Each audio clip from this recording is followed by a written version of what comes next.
There's something deeply suspicious about watching another grown adult organize their refrigerator. Millions of people watch strangers make coffee, walk through closets, buy a fifth Lamborghini, and somehow we call this entertainment. Imagine explaining this to someone from 500 years ago. So, what do people do for fun? Oh, we watch millionaires show us their bathrooms. Why? Honestly, we're still trying to figure that out. Think about how insane this really is. Someone uploads a video called My Morning Routine. 30 million views. Another person spends 25 minutes showing us every room in their house. 40 million views. Someone else films themselves opening shopping bags that cost more than most people's yearly salary. And we're sitting there like, hold on, what's in the small bag? We've reached a point where people can make a living by walking slowly through their own kitchen.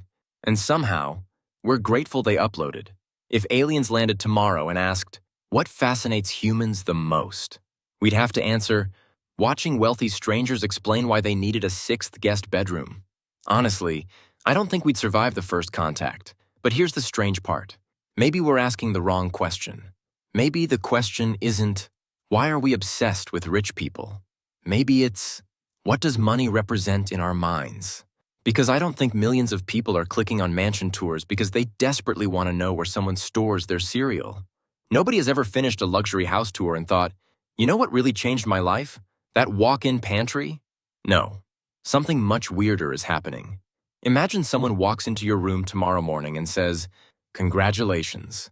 Money is no longer something you ever have to worry about. Not that you're a billionaire. Not that you won the lottery. Just, money has stopped being a limitation. What's the first thing your brain does? Notice something. It doesn't start calculating investment returns. It starts directing a movie. Where would you live? What would the house look like? Would it be modern, classic, a beach house, a cabin in the mountains? Would you have a swimming pool, a home theater, a gaming room, a library you'll proudly show guests, despite reading exactly one book every 18 months? Your brain doesn't ask for permission. It just starts building. And that's exactly what luxury content is feeding. People think they're watching a mansion. They're not. They're watching their own imagination. Here's something funny. The second someone opens the front door in a mansion tour, your brain quietly moves in. You don't even notice it. They walk into the living room. You've already decided the couch has to go.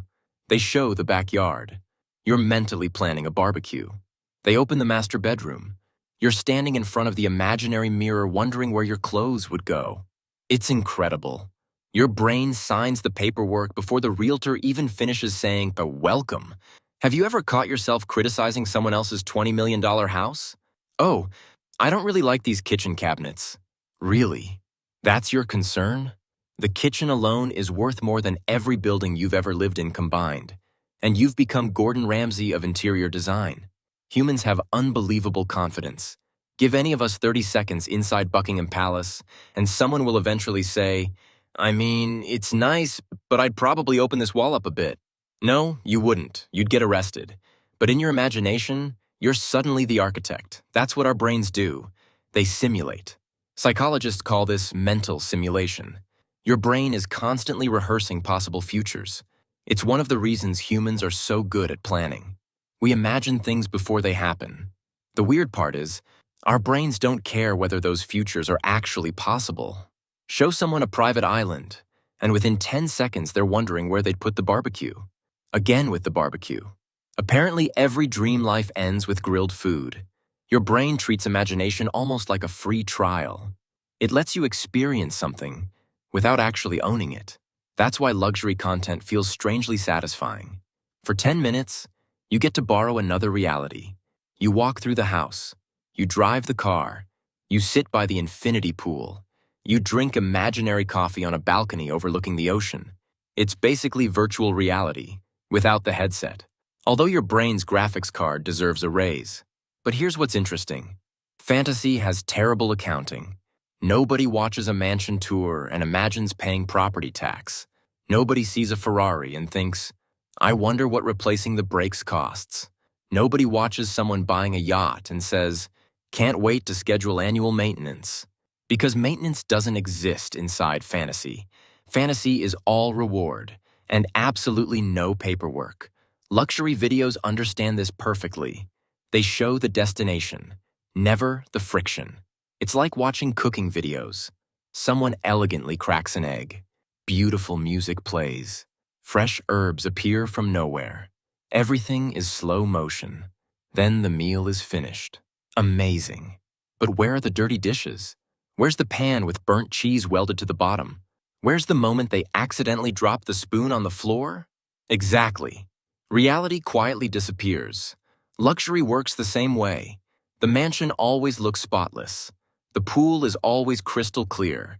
The coffee is always perfect. Even the dog somehow looks expensive. Have you noticed that?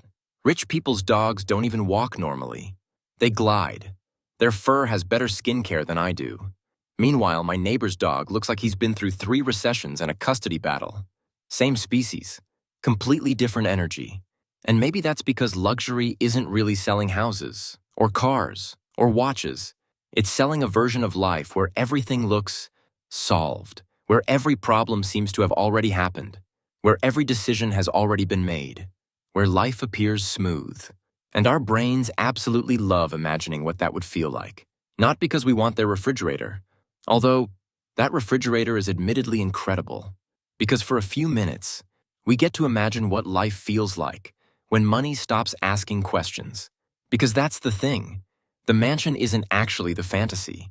The fantasy is what the mansion seems to say. It whispers, relax, you've made it. And that's a very powerful message. But here's what's funny. People often blame social media for creating our obsession with wealth. I don't think that's entirely fair. Social media didn't invent it. It just gave it an algorithm. Humans have always watched people with more resources. Long before Instagram, long before YouTube, long before somebody decided every cup of coffee deserved drone footage. Imagine living 10,000 years ago. One person owns 20 cows, another owns 2. You don't need a podcast explaining who has higher status. Everyone already knows. The guy with 20 cows wasn't posting. 5 a.m. cow routine. He wasn't making videos titled, 10 Things I Wish I Knew Before Becoming a Successful Cow Owner. But people paid attention anyway. Because resources meant survival. More food, more protection, more influence, more choices. Your brain learned something incredibly useful. Keep an eye on the people who have more. That software is still running today.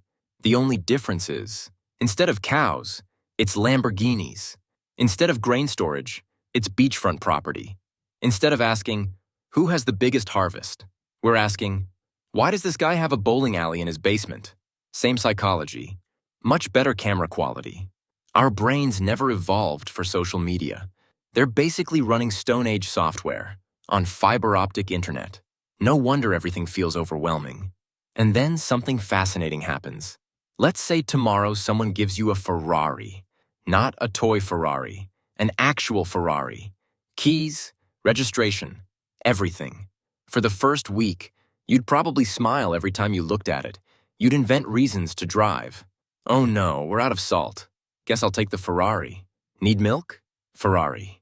Need absolutely nothing? Still Ferrari. Every trip becomes an event. You'd probably park 3 streets away from everyone else. Not because you're showing off, because you're terrified someone named Kevin is going to open his car door into it. You'd wash it every weekend, take pictures, send them to your friends, accidentally mention it in conversations where it has absolutely nothing to do with anything. So, how was your weekend? Oh, pretty good. By the way, did I mention I own a Ferrari now? Completely natural. But here's the crazy part. Give it 6 months, maybe a year, and one morning, you'll walk past it, without even looking. It'll just become your car, your Ferrari, the thing you use when you need groceries. The dream slowly becomes the default. Psychologists call this hedonic adaptation, which is a very fancy way of saying humans get used to everything. Everything. Your dream phone eventually becomes the phone. Your dream house becomes the house. Your dream job becomes that place with too many meetings. It's almost impressive how quickly our brains downgrade miracles into routines. Today's fantasy becomes tomorrow's inconvenience. My heated massage seat stopped working. What a heartbreaking sentence. Somewhere in the world, someone is walking 5 kilometers to work. Meanwhile, you're emotionally devastated because your chair only massages the lower back. Perspective is a funny thing. The brain is incredibly efficient. It stops noticing what becomes familiar, which explains something really interesting. Why do rich people keep buying more things? From the outside, it looks irrational. You already have 5 houses. Why buy a 6th? You already own 3 sports cars. Why another one? But from the inside, their brain works exactly like yours. The excitement fades. The extraordinary becomes ordinary. The goalposts quietly move. Again, and again, and again. That's the trap. We often imagine wealth as the finish line. In reality, it's more like reaching level 2. Congratulations! Now there are new problems, new comparisons, new expectations. Imagine a millionaire walking into a room full of billionaires. Suddenly, the millionaire doesn't feel rich anymore. Objectively, nothing changed. They still have millions. But psychologically, everything changed. Because comparison doesn't care about reality. It cares about context. That's why comparison is one of the strangest games humans ever invented. You can literally win and still feel like you're losing. Imagine running on a treadmill. You run faster, so the treadmill speeds up. You run even faster. It speeds up again. Eventually you're exhausted, but you've never actually arrived anywhere. That's comparison. There's always someone ahead. Always. Someone with a bigger house, someone younger, someone more successful, someone with a nicer vacation, someone whose dog somehow has its own Instagram sponsorship. Yes, the dog is doing better than most of us. Life comes at you fast. This is why luxury content can be so addictive. It quietly changes your definition of normal. 5 minutes ago, your living room was perfectly nice. Then you watched someone whose living room has a waterfall. Now your sofa looks like it personally offended you. Nothing actually changed. Your house didn't get worse. Your brain simply changed the measuring stick. And brains love doing that, which is unfortunate.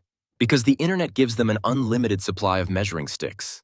For almost all of human history, comparison had natural limits. You compared yourself with your family, your neighbors, your village, maybe a few hundred people. That was it. If someone built the biggest house in town, everyone knew. End of story. Today, before you've even finished breakfast, you've accidentally compared yourself to a billionaire in Dubai, an actor in Hollywood, a startup founder in Silicon Valley, an athlete in Europe, a travel influencer in Bali, and a 22-year-old who somehow became a millionaire reviewing mechanical keyboards. I don't even know how that happened.